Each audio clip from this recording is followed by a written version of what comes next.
नमस्ते अतद्वेषकायो नमस्ते नमस्ते प्रभो शक्तिमन हिंदू राष्ट्रांग भूता प्रभो शक्तिमन हिंदू राष्ट्रांग भूता इमे सादरं त्वां नमामो वयम् इमे सादरं त्वां नमामो वयम् त्वदीयाय कार्याय बद्धाकटीयम् त्वदीयाय कार्याय बद्धाकटीयम् शुभामाशिषं देहि तत्पूर्तये शुभामाशिषं देहि तत्पूर्तये अजय्याञ्च विश्वस्य देहि शक्तिम् अजय्याञ्च विश्वस्य देहि शक्तिम् सुशीलं जगद्येन नम्रं भवेत् सुशीलं जगद्येन नम्रं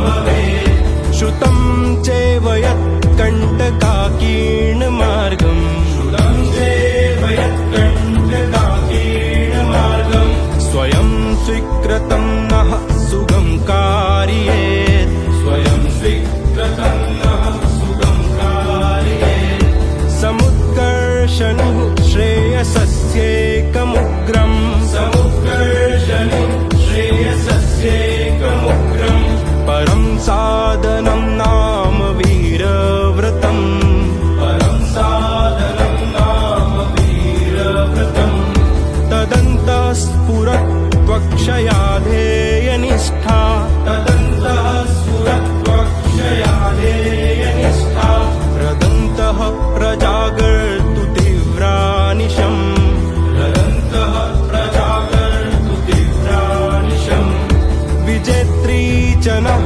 संहता कार्यशक्तिर् विजेत्री च नः संहता कार्यशक्तिर्विधायास्य धर्मस्य संरक्षणम् विधायास्य धर्मस्य संरक्षणम् परं वैभवं नेतुमेतत् स्वराष्ट्रम् परं वैभवं नेतुमेतत् स्वराष्ट्रम् समर्था भवत्वाशिषा ते भृशम् समर्था भवत्वाशिषा ते भृशम्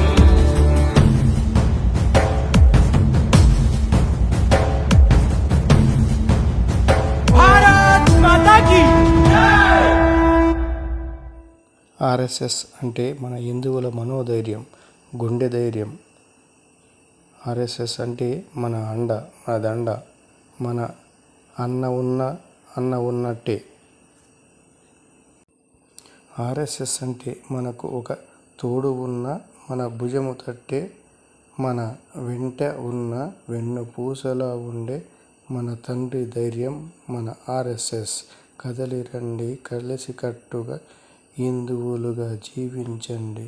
శౌర్యశక్తి మనదేనురా, సీమల దండు మనమేనురా.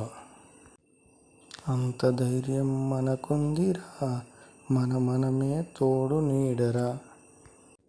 శాంతి సందేశం మనకురా, మనశ్శాంతి మనమేనురా అనే విధంగా అందరూ హిందువులు ఒకటి కావాలని కోరుకుంటున్నాము. హిందువుల ఐక్యత మన ఆర్ఎస్ఎస్ అంటేనే హిందువుల ఐక్యమత్యాన్ని కోరుకుంటుంది. జై హింద్.